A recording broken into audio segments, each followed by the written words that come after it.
Hello, Songwriters Club. We have a fantastic guest speaker today here, Blake Mickens, DMA. Don't say DMA, I don't even have a doctorate. Not yet. But hello, Songwriters Club. Again, my name is Blake. I do not have a doctorate, just have a bachelor's right now. Yet. I like that thinking. That's cool. And today, we're going to talk a little bit about what lyrics can't say. So, first, a little bit about me. I'm a musician and songwriter based out of St. Louis, Missouri. Born and raised here, grew up here. Been writing and performing original music for almost a decade. I went to Webster University, graduated with a degree in jazz performance in 2022. Yeah, I play around town quite a bit, a little bit too much. Someone should tell me to stop. And I'm in a few bands. I guess most notably would be Inches from Glory, which is kind of like a punky, emo-y type band. I'm also in Pahoy, and Cloud Cover is, I don't know if I'm in Cloud Cover, I think that I just am Cloud Cover. And then I also perform music under my own name. So today I wanted to talk about something that I wish I had been told as a young songwriter, and that is exploring tone and what tone kind of means in songwriting. So obviously, whenever we write a song, usually, maybe not all the time, but usually we're trying to channel emotions, right? In some fashion. Would you agree? Yeah. Yeah, I love that. So how we choose to channel these emotions is always up to us, but there are many factors that can go into how the audience perceives these emotions and how the listener perceives what you're trying to say, and whether that is happy, sad, angry, another emotion, something else. We're always trying to think about our intent when writing the song. We can also think about the listener's intent and how our intent comes across whenever we're listening to a song. Sometimes those things can be different, and that is very okay. I always like examples of songs that are very, truly sad and, deeply, not fun, that have, some of the most danceable grooves that you could possibly imagine. Spencer and I were talking about Pumped Up Kicks earlier today. I think that's a perfect example of a song that's, pretty troubling, but doesn't always come across that way on the surface whenever you look into it. And I think that's an interesting thing to go into. So, how do we convey tone? What are some things that we can use to convey our tone in our song? This is a question for all of you. You can answer. I think lyrics are very important because that can be the most literal, meaning, I guess. Exactly. No, that's perfect. That's exactly right. Lyrics, I think, are the pretty, cut and dry way that it's this is how the song is going to feel. More than likely is you look at the lyrics, we use certain words, certain phrases, certain things, and certain meanings that will tell us what the tone is supposed to be for the song. So lyrics are a really important thing, of course, right? What else? Chord quality or voicings. Yeah, chords, chord voicings, chord quality. That's a really big thing. So how we use our chords, because we can play a major chord that sounds super, super sad. If we're doing, I love the good old, Midwest emo major 7. That is, the saddest chord of all time, right? Perfect. What other things? Dynamics. Dynamics, that's a really big one. That is one that I personally like a lot. We're going to, associate a quieter song with more, melancholy feelings more of the time, right? Than a loud dynamic song. Or maybe a more dynamic song can also be pretty melancholy, pretty in your face. But a loud song is going to probably feel a lot more on the maybe angry, maybe happy, maybe really joyful. That's going to feel a lot different than something a little bit more stripped back, a little bit quieter, right? Anything else? Arrangement. Okay, So like, elaborate, yeah. the instruments you use, because you can make Pumped Up Kick sound really sad if you take away the synths and the backbeat. If you just put it on a piano and some strings, that might make you cry and stuff. Like Exactly. lyrically, it's heavy, but you can make things sound sad just by using different timbres Totally, and instruments. exactly. Go. Anyone else? Yeah, you guys. Kind of ties into everything, but function and the order of our chords and harmonicness, the way you position it might make that major 7 feel sad because of the way you set it up. Totally, exactly, yeah. So these are all amazing answers. These were kind of the same answers that I had, right? So, lyrics are the big one. That's the one I think most people gravitate towards, is if we are writing a sad song, we're probably going to have sad lyrics, right? If we're writing a happy song, it's probably going to be happy lyrics, etc., all of that. I think chords go along with this, but key and mode, that's definitely going to be a pretty large determining factor on how that makes us feel. It's not the only thing. I know like a gazillion songs in like pretty minor modes that are like super happy. First one that comes to mind is Earth, Wind, and Fire. I can't remember. Oh my gosh, I can't remember the name of the song. No, September's in a major key. It's the other popular one. I'm forgetting every single Earth. Right? Once you're on the spot, it hurts.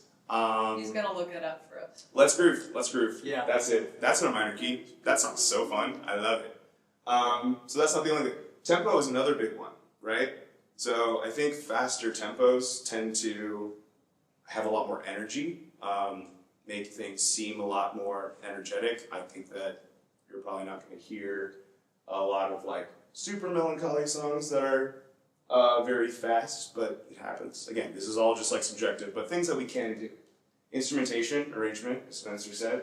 I think another big thing that may not be a songwriting thing per se, but something that I super care about is production style, right?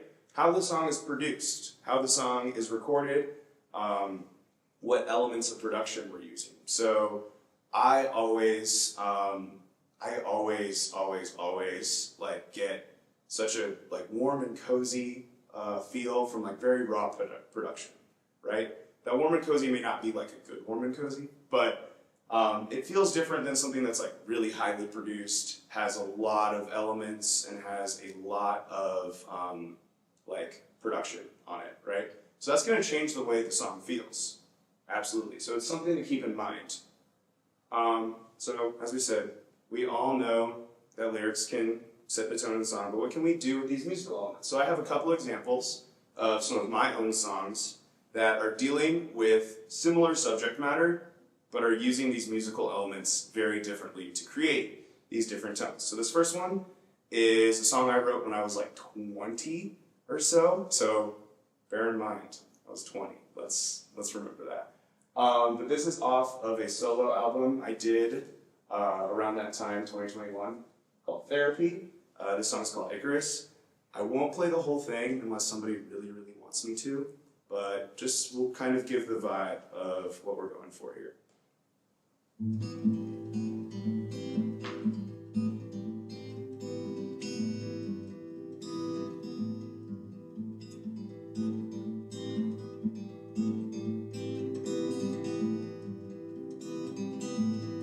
I've been searching for a hand to hold when open fire, freezing cold. I've been hurt by the to and fro, calculating my weight in gold. And I spent one too many nights on my bathroom floor, and I'll spill my guts, but the feelings still endure. And I thought I'd be saved by a bottle, but it only hurt me more. No, I I don't think that I can be saved anymore. So that's that one. And then I've got another example. The song deals with very similar subject matter in the lyrics, but I think has a very different vibe. This is my kind of more electronic-y project called Cloud Cover. This is a song I put out last year. It's called Exit Strategy. And it goes like this. Leave it all behind, I went down here, taking everything with your time. You find out and make the nights last longer. Saving every second of the time you can't get back.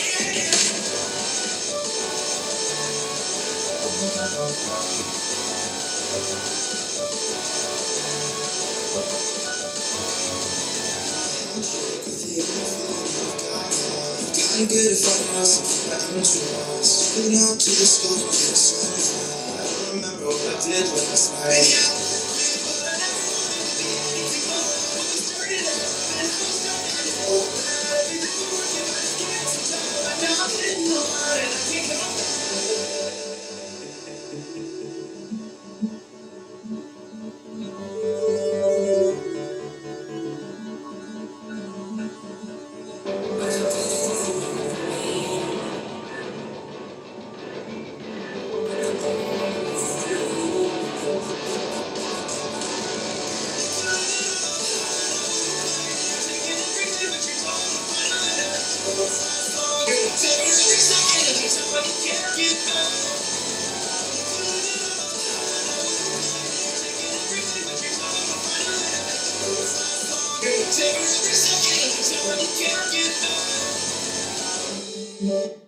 Alright, so why do these songs feel different? Well, they're pretty similar in instrumentation. Instrumentation, of course, yeah, super similar. They have the same kind of production. Yeah, for you know, sure. similar vibe, similar tempo. I like the synths in Icarus. The funny thing is there are synths in Icarus. Well, yeah. But yeah, so why do we obviously we've got these like very glaringly obvious, like they're different. But what's different about them? So the thing that I have up here, and you can also, of course, feel free to interject some other things that you were feeling in this. So Icarus is kind of a little bit more mid-tempo, right? It's not slow by any means, but it's not like as fast as Exit Strategy. We've got this stripped-back acoustic instrumentation. There's three instruments. Sorry, I keep forgetting that voice is important. There's 3 instruments in this whole thing, right? So just an acoustic guitar, a grand piano. It's not actually, it's fake, but and then vocals, right? So this, at least to me, this kind of makes it feel a little bit more raw, a little bit more intimate, right? There's not as much happening, and there's a little bit less for you to focus on. So it really puts a lot of emphasis on the lyrics, right? We're in a minor key. This is in A minor, which is objectively the greatest key, but nobody, you didn't even say that. So this is in A minor. It's really leaning into that minorness of it. We're hearing a lot of that root, that minor third in the melody, and it's kind of leaning a lot into that. We're also hearing I think there's one part of the vocal melody in the chorus that's straight up just like a minor arpeggio up to the 7.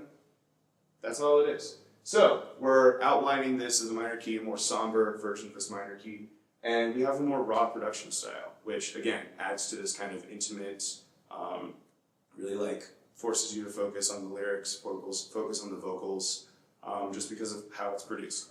Does anyone have any other things that they were feeling with Icarus?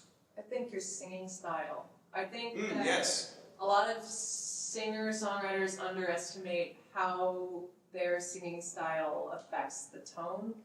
Because, like, I think if you get to a certain level of, like, some singers, like, if you're really good at singing, you're going to sing in this really good style of singing, even if it doesn't, like, fit the tone of the song. Mm-hmm. Which I liked that it felt like 2 different singers, because it warranted feeling like 2 different singers. Yes, totally. And I think that Sorry. More raw. More raw. Yeah. And that's something that I was very much thinking about. And something that I always enjoy whenever it's like that style of folk. Obviously I'm wearing the Phoebe Bridgers hoodie. Like, I love Phoebe Bridgers. I love that kind of like breathy, a little bit more subdued style of vocals, because again, we're adding to that that intimate character. It feels very personal. It feels like somebody's like whispering in your ear a little bit, right? And that feels like it's meant for you. It's meant for what you're trying to say. That's a style I like. And like you said, I think that vocal is very important to like know the style of vocals that you're trying to do. If I was singing that like I was in like theater or something, I was like, about to hit Broadway on the stripped back acoustic song, wouldn't super have the same vibe, right? Not saying that that's not a vibe that can happen. It's not bad. No, there's no such thing as bad. There's such things as what's right for the style and what's right for the time. Nothing is bad. Everything is good. So, this is something that can add to that tone. So, how did everyone feel with that first song? What was your interpretation of the tone? Yeah, pretty somber. Not like being like just like sadder. Yeah. It felt a little bit more melancholy, It right? felt like very raw, very vulnerable to your experiences. Specifically the grand piano, which I didn't really hear as a grand piano. I heard it like as a bell Mm-hmm. kit type of thing. But I'd be curious to hear it again now. And that, for whatever reason, that specifically felt very melancholy. Yeah, totally. The spacing of it, the tone of it just being like very isolated. Yeah, absolutely. So, these are good things. And then, for exit strategy, fast. Super fast, right? A lot more energy in that one. I think the actual BPM of that is like 195, don't quote me on that, but that's like, we're pretty up there. We're getting there. This is also like a style thing for that song specifically, but like the very like abrasive kind of like digital instrumentation, like that's just obviously very a hyper pop thing. That's what that style encumbers, but it definitely adds to how that song makes us feel, right?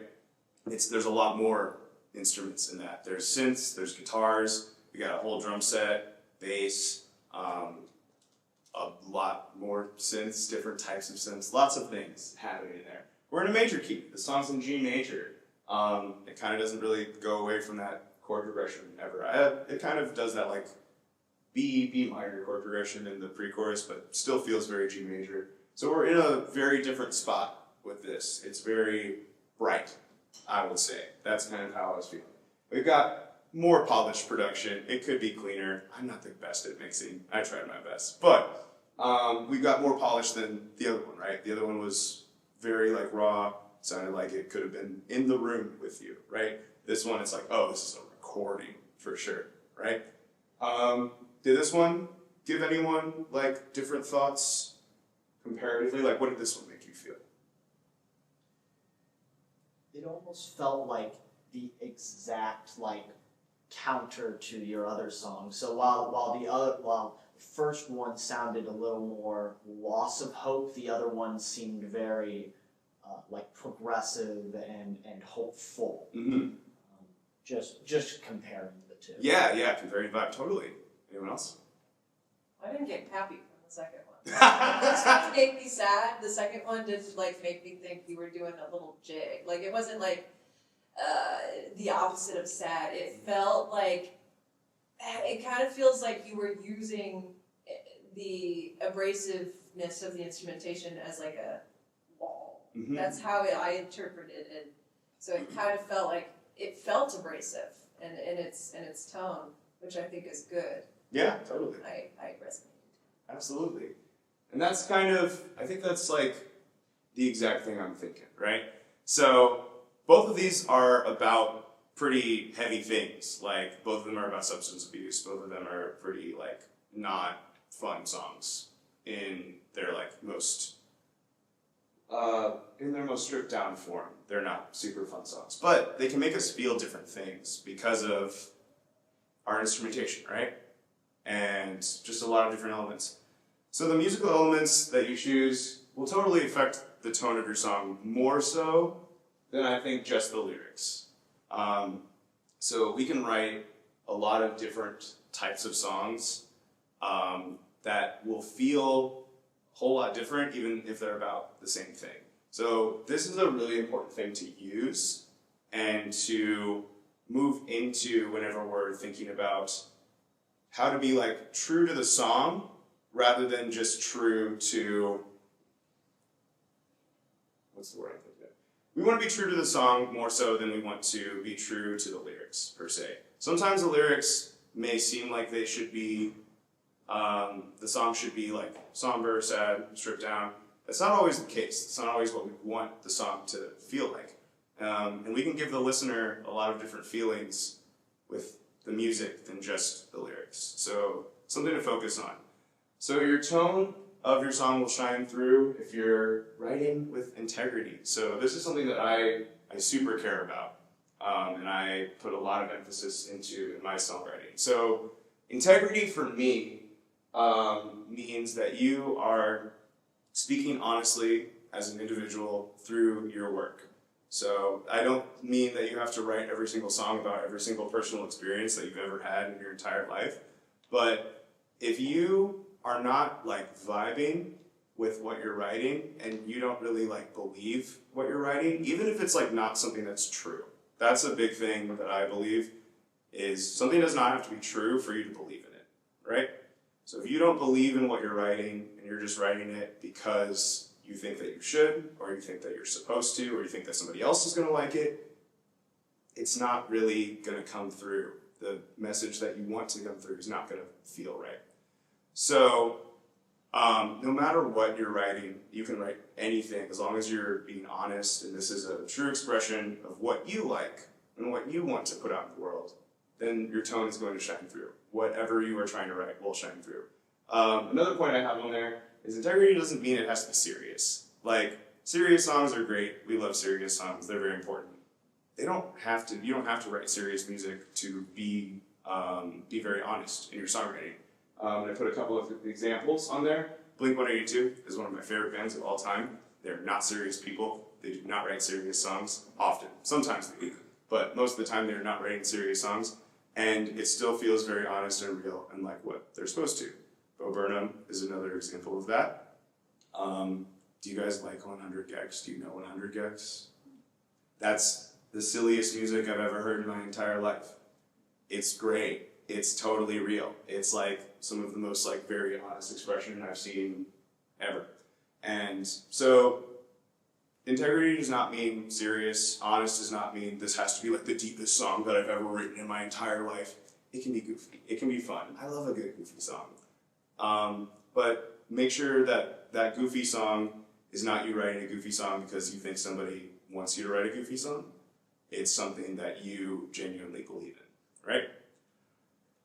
And this is something that I always find hard to do if I'm in like a space where I'm like, I need to write a song. Somebody's asking me to write a song. I need to do this. It's easy to lose that integrity, right?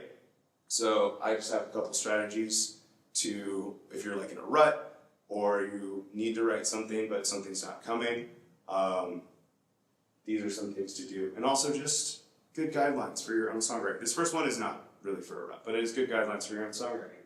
Is speak from experience, but not necessarily reality. So what that means to me is we've all felt sad. We've all felt happy. We've all felt angry. We've all felt a lot of feelings. And we can like write songs about those feelings while not necessarily writing a song about something that actually happened, right? I have a few songs that I've written in Inches from Glory that are absolutely like the stories in those songs and the stories I'm telling, fully fabricated. Did not happen. Not real at all. But they're all based on things that I have experienced. Heartbreak is something that we've all experienced. Loss of a loved one is something that I hope you haven't experienced too much, but it's something that I'm sure that we all go through. General apathy. This is just like my emo band, so these are just things that I tend to write about. So these types of subjects, while I may not write exactly from a true direct experience I've had, I do write from things that I have experienced, right?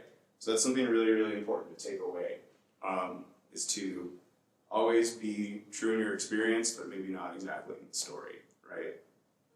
And then cultivating your original style and not chasing trends. So we all really, for writing songs, we want them to do well, right? We want them to succeed, but we don't necessarily want them to succeed because they found a style that's really popular right now, and is it going to be like popular in like 5 years? That doesn't feel like as valuable a song as something that you wrote because this is something that you're genuinely excited about, right? So there's a bunch of songs in the world that are, you know, the next big thing and the coolest thing that have happened in like the past year or so that nobody's really going to remember in like 5 years.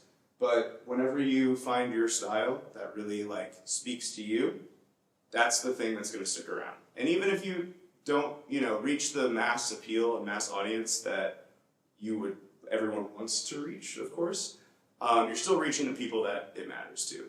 And that's a big thing, is reaching the people who vibe with what you're trying to do is way more important than getting like 10 gazillion streams on Spotify.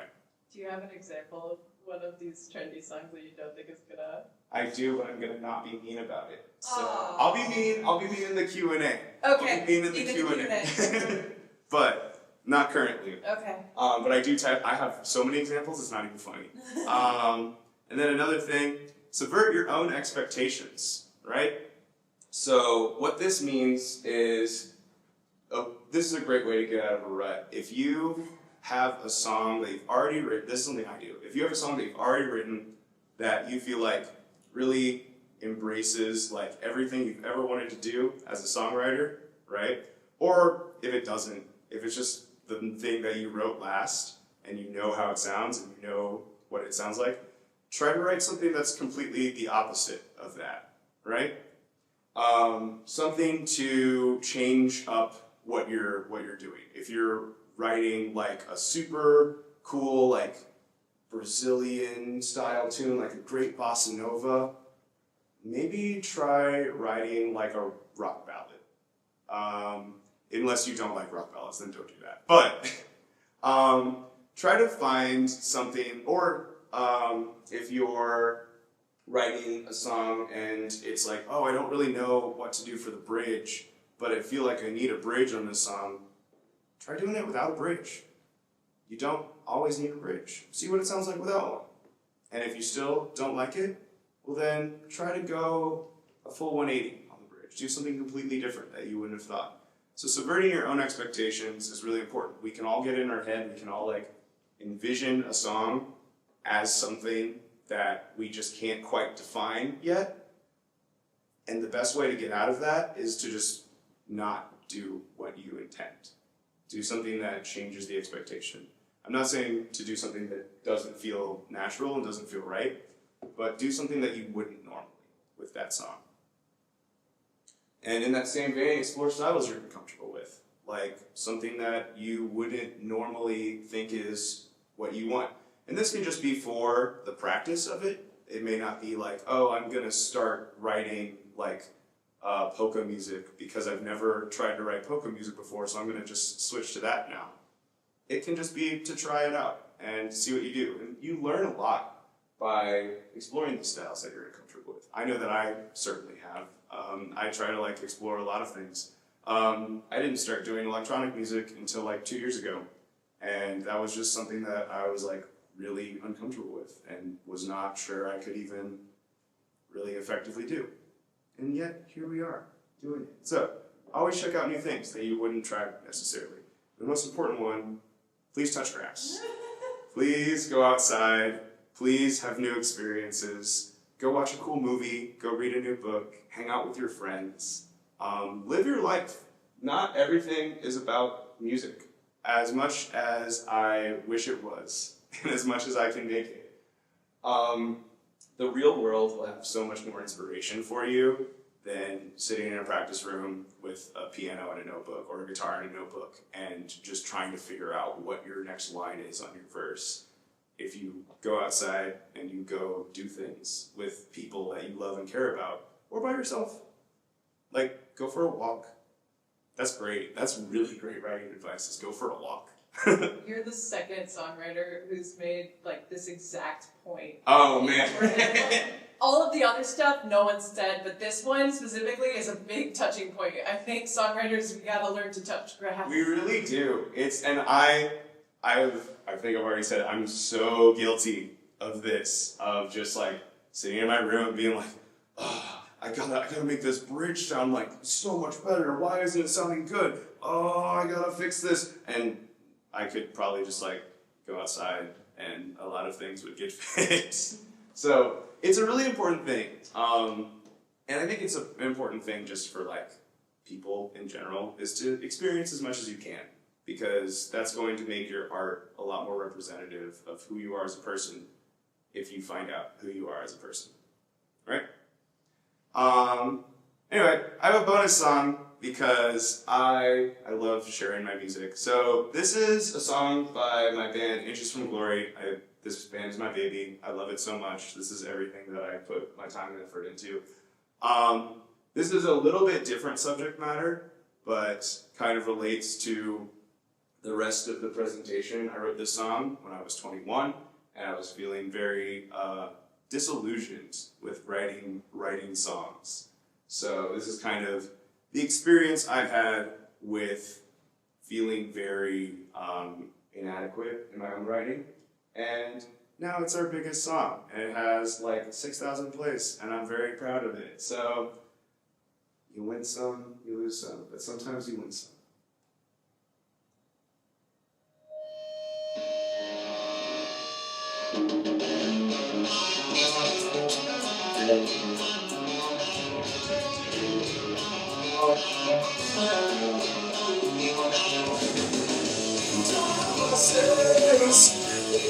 Don't have me left. I used to want to chase a dream I knew I'd never die. All the day, feeling the effects of my naivety and so much respect. I've been thinking, what's the goal? Making something beautiful, just to watch it fall. The ups and downs, I don't want it anymore. If I say anything is any certainty, I feel the weight of all this on my chest.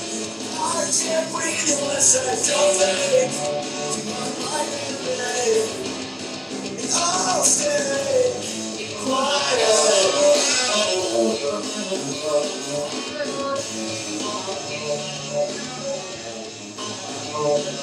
Oh, I know what you said, but I didn't listen, and I'm sorry. I can't take it back.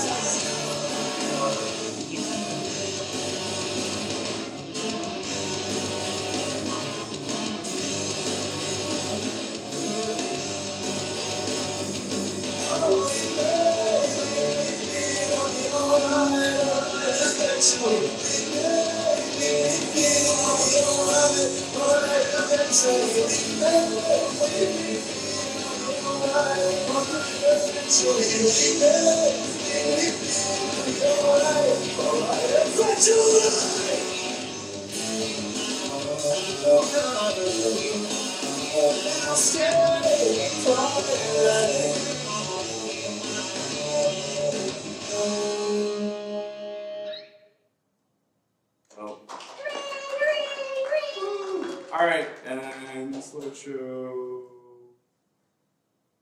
Thanks for listening. Yeah, you can follow me on socials, mostly Instagram. That's where I live. Blake plays bass. But yeah, that's pretty much my presentation. I kept it short because mostly I want to talk to you guys. I always love answering questions about songwriting, about being a musician, especially being a musician in St. Louis, because that is hard to do if you don't know what you're doing. Not for any reason, just because everyone's super quickie. But yeah, any questions you have about my songwriting process, about me as an artist and musician, about anything you heard on here, about cool chord voicings, anything at all, I'm super happy to answer. So yeah, if anybody wants to ask any questions. Can we get mean? We can get mean. Yay! Okay, so let me And see. then let's get nice afterwards. Give me five of like your favorite songs ever. Okay. You don't have to give me five. You can just give me like a couple. I don't need. I can probably think of five. So You mean. can tell us why as well. Oh I can do Y for both. So We're putting you to work. no, this is good. This is awesome. What's up on Twitter? Adam Neely. You shut up about Adam Neely. Yeah, we don't gotta go into that. I have trauma. A But spray bottle every time. yes. So some artists that I really, let's go with nice ones first. I like to be nice. So one of my favorite songs of all time is the song "Survive" by Rise Against, which is this band. I don't know if you guys know Rise Against. Okay, they're like this kind of like melodic hardcore band from like the early 2000s, kind of maybe pop punk a little bit. I don't know. They're a punk band, and they got really popular like 2006, 2008, that kind of era. Whenever I was like a child, and so I really latched on to their album, "The Suffer and Witness," and that song specifically, "Survive," is about getting how things will be better even though they don't feel very good right now. And the main line, "How we survive is what makes us who we are," is a line that I've resonated with for like my whole life at this point. Because I think, the type of people we become in the face of adversity really like shows who we are as people, and how we get through the hard times shows how we are going to be in the good times. So I think it's just a really beautiful song, and it's very powerful. It's also very fast, and I like really fast songs. So it just really resonated with a 13-year-old Blake that really, really needed to hear that at the time. And another one of my favorite songs of all time is probably "I Know the End" by Phoebe Bridgers. That's a good song. That is a very good song. I think it's just like a very interesting look at the world that was happening at that time. Like, that album came out like right before COVID, and it was just like really, really powerful. I would listen to that record all the time when I would literally just like, it was lockdown. Gas was like 99 cents a gallon. I would just drive all the time. Not to anywhere, not for anything, just to like listen to this record in like the privacy of my own car. And so that one's really meaningful to me. I really like just the build that happens, and how it kind of feels like this big release of tension at the end that's been like brewing since the beginning of the song. That's a good one. And now I'm really on the spot. I think I'm gonna say "Paranoid Android" by Radiohead. That's up there for sure. That is just like a beautiful masterclass in arrangement, and like I think just like the different sections like really like telling a story like musically as well as lyrically about like just this like dystopian like regime, and like how things can like fall apart and like be built back up and just like change so drastically, and the music really like helps with that a lot. And I love how ambiguous the lyrics are, because you don't really know exactly what's going on, but you kind of like get this feeling based on like what's being said and like what's happening in the song. I really love that.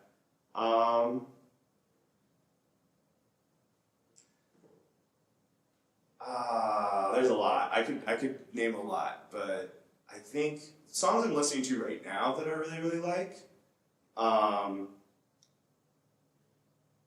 Do you guys know the band Fleshwater? Yeah, Just did you see them? Like, I did see them. I was yeah, at that show. I was there. Yeah, that record, their newest record, has been in really heavy rotation for me right now. I just think that they blend like this like melodicism with like really scary like heavy stuff is like super interesting. Feels like Deftones kind of. I like them a lot, and then I have been really getting into the singer Sydney Sprague.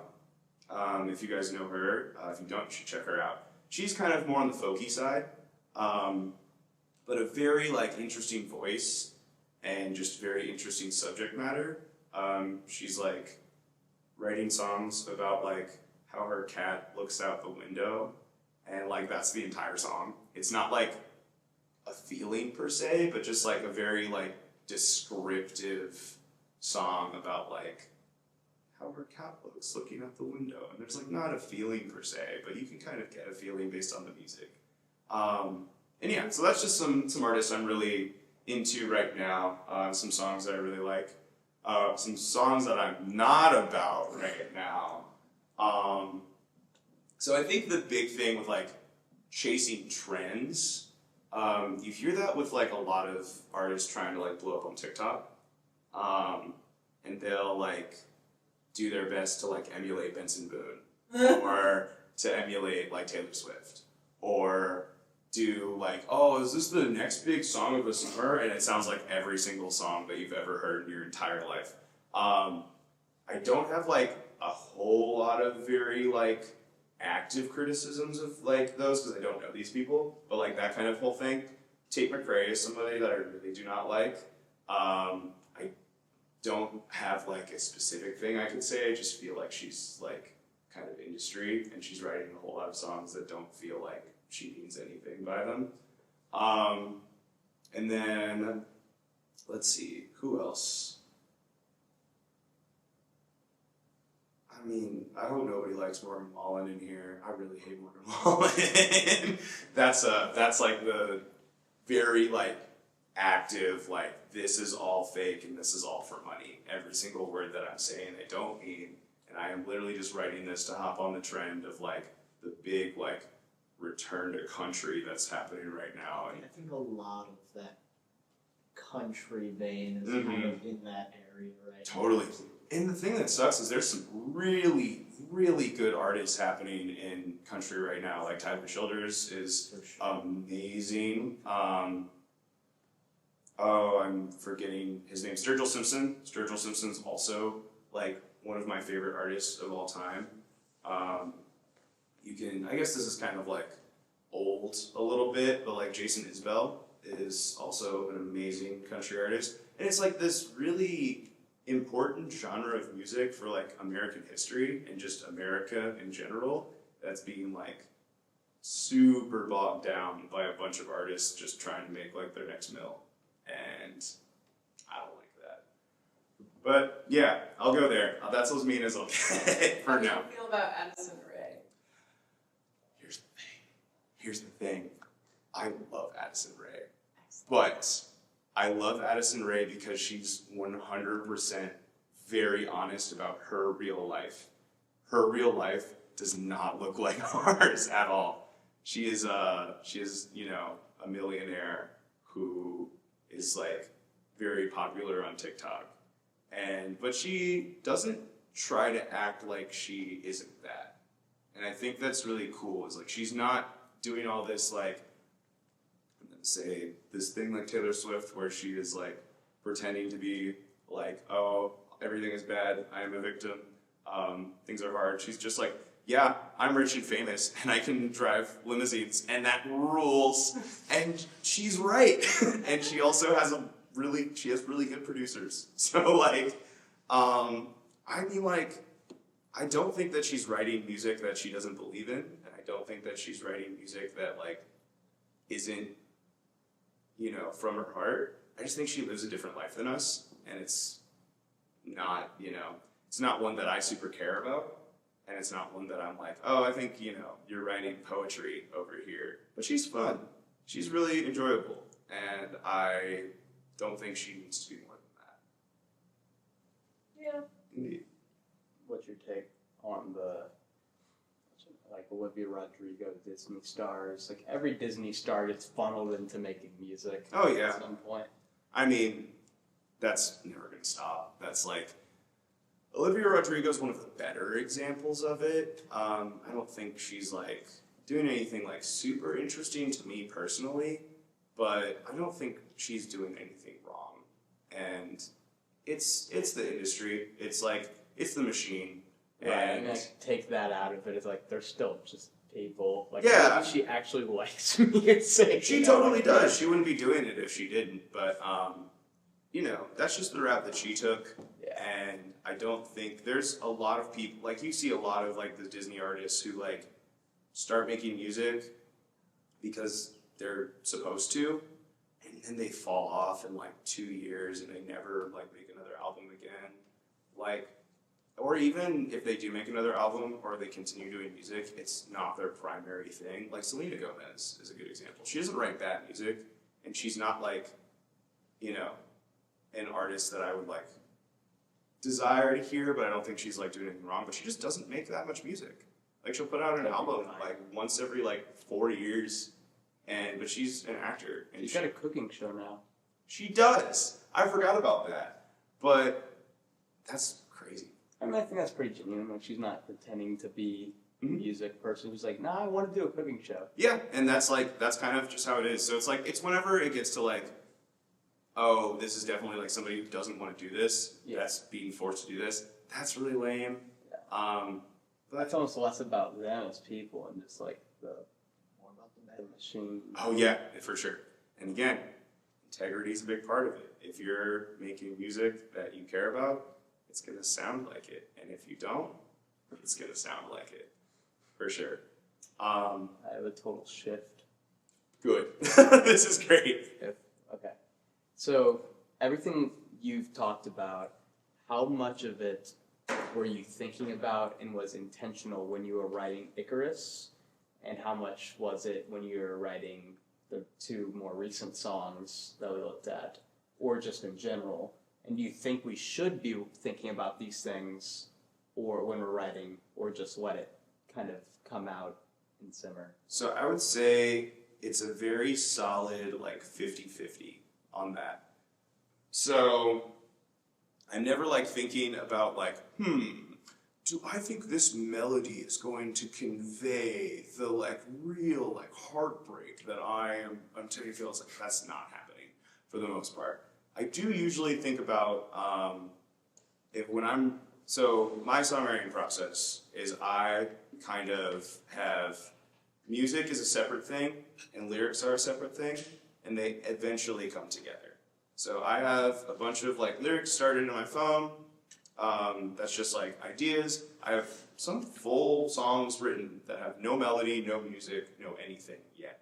And I oftentimes write music as its own thing. So I'll like sit down with my guitar, my bass, and I'll just be playing something. I'll be like, yes, this is cool. Or if I'm like in a little bit more structured of a setting, I'm like, okay, I'm trying to write something that feels like this, and here's some options I can get. I know that I want this to be a little bit more on the slower side.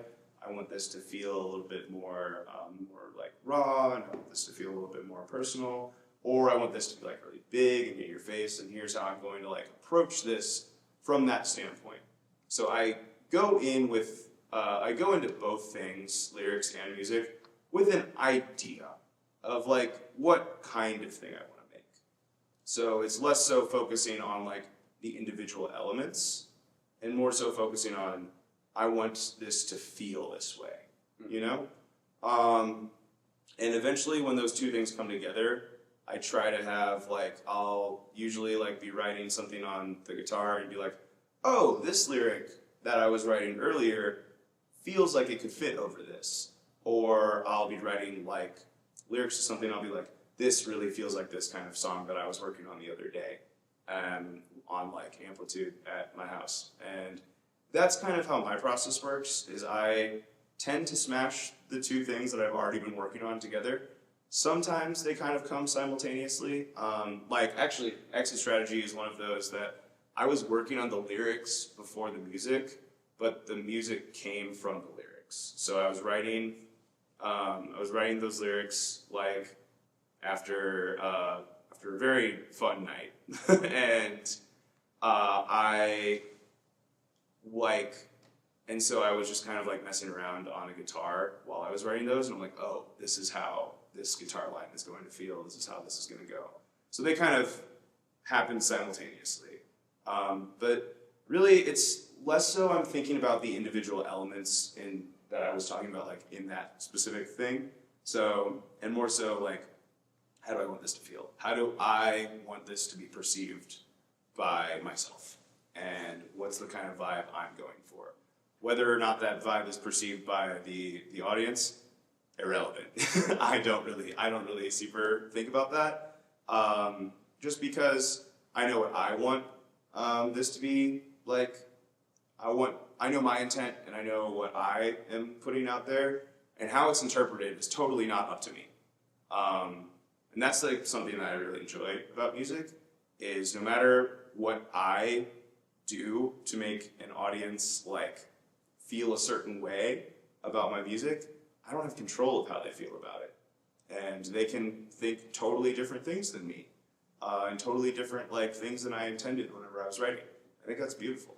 Like Spencer, you were saying that your song kind of feels like you're putting up a wall, or the Exit Strategy feels like you're putting up a wall whenever you're sad. It's like, oh, that's totally not what I was thinking, but that's awesome.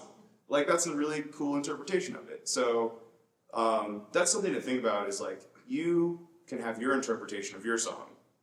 And that is not necessarily how other people are going to think about it. And that's really cool. It's all great. But to answer your question, I'm sort of thinking about that, but it's not in like that detailed fashion that I just presented. Like you mentioned, oh, in Icarus, the melody is just like going up this minor arpeggio. Oh, yeah, that's not something to think about.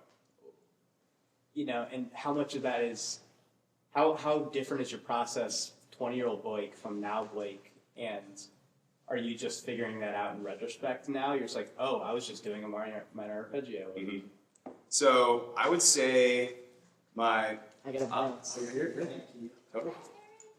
So I would say I definitely found that out in retrospect. That was a post writing the song find, and yeah. So 20-year-old me's process versus my process now, it's not a whole lot different, but it is just there's more experience involved, right? So I've been doing this for a little bit longer. Touched more grass. I've touched a lot more grass since I wrote Icarus. So that my I would say my process has just become a little bit more streamlined. I'm not like reaching and grabbing and like searching for something that I don't really know what I'm looking for. I am simply trying to like, I know how to get the sounds I want, how to get the feelings I want a little bit better. Granted, I'm not that old, so like I haven't done everything. So I'm doing a whole lot of reaching and grabbing still and trying to figure stuff out. Same way that anybody is. But I just have a little bit more experience trying to get these same things. So I will say though, my big difference in my process from being like 19, 20 writing songs and now, is I think I'm a lot less confined by like traditional song structures. So that was something I was really like just, I had forced myself into, because I heard somewhere that like the way that you write a song is you go verse, chorus, bridge, chorus. And I was like, that's what I gotta do. That's how songs work. That's how they function. And if I don't write it like that, I'm washed. And so I think I'm a little bit less confined to that now. What other forms are you using? Oh, I mean, it's really just whatever I feel like fits. Sure. So I don't know. Like I said before, not every song needs to have a bridge. Not every song needs to have a chorus. Even I have a lot of songs that don't have choruses. They'll have like something that may feel like a chorus, but it only happens once. You can group compose things for sure. Like you don't have to repeat sections ever. You also don't have to like do things in the order that you think they should go in. You can have verses that come after a bridge. You can have little interludes that happen between choruses and verses. You also can like skip a lot of sections entirely. I know that I have a couple songs. Ooh, there's this one band that I've been really into lately called Liquid Mike. They're based out of Michigan. They are so cool. And none of their songs are more than like 2 minutes because it is straight up just like intro, verse, chorus, it's done. Like you can totally do that. Or sometimes intro, verse, chorus, guitar solo, and then it's done. And I think that that's like a very interesting way to write songs. It's just the most like minimal aesthetic that you can. And some songs, you can hear a lot of songs that are just like grooves the whole time. Like, I mean, obviously if we're like talking about like jazz or like funk or something like that, that's a lot more like groove focused music that doesn't necessarily have like a structure per se. Obviously jazz does have a structure, but you like look at a funk tune, like James Brown, king of this, you'll have like one chord going for like 3.5 minutes. And it's the same groove, and he's just like hitting ad libs over that. And then you go to the 4 chord and it's like, whoa, this is the craziest thing I've ever heard, because it's been like building this tension for so long. And then How Soon Is Now by the Smiths, that is like no real, there's structure, but it's not like really verse chorus type of structure, it's just one thing happening like pretty much the whole time. And you can do a lot of things with different structure. So I've been kind of exploring that a lot lately, especially like through composed things, like just never repeating a section and having just like 5 or 6 sections that just flow into each other, and that's the song. I think that's fun, something to look at. When you think a solo is justified, or is it just the same, or just feel it? Just feel it. I will say, if you notice yourself writing a solo into every single song, maybe check into that. But solos are fun. My new EP that I just finished mixing it has like a song with 2 guitar solos in it, and that's really fun. But yeah, sometimes you just gotta go with what feels right. For sure. Anyone else have a question?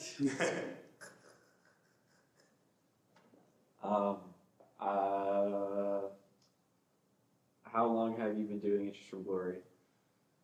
That's an interesting one, because the answer in like real life is like 9 years, but the answer in like many other forums is like maybe 6. So I've been doing, Interest from Glory was the first thing that I ever did. So that was my first foray into songwriting. There's an EP, oh my gosh, like 10 years. There's an EP from when I was like a sophomore in high school that will never ever see the light of day ever again. And I recorded it. What's up? If I ask really nicely. You're still not gonna hear it. But I recorded it on GarageBand on my iPad in 2015, and it was like not very good, not good songs, not good production, just really, really bad. But it was like my first time doing it, and I was really excited about it. So I did Interest in Glory by myself for like 3 or 4 years, until like late 2018, whenever I like started college and got a band together. And so, yeah, so whenever the band like started getting together, they were like learning the songs that I was writing, I would say that's whenever I would really count it as like being a real thing that I like put time and energy into, other than just like me writing songs like on the bus home from school.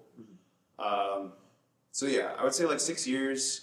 We really started like getting some traction together, like in the past like 3.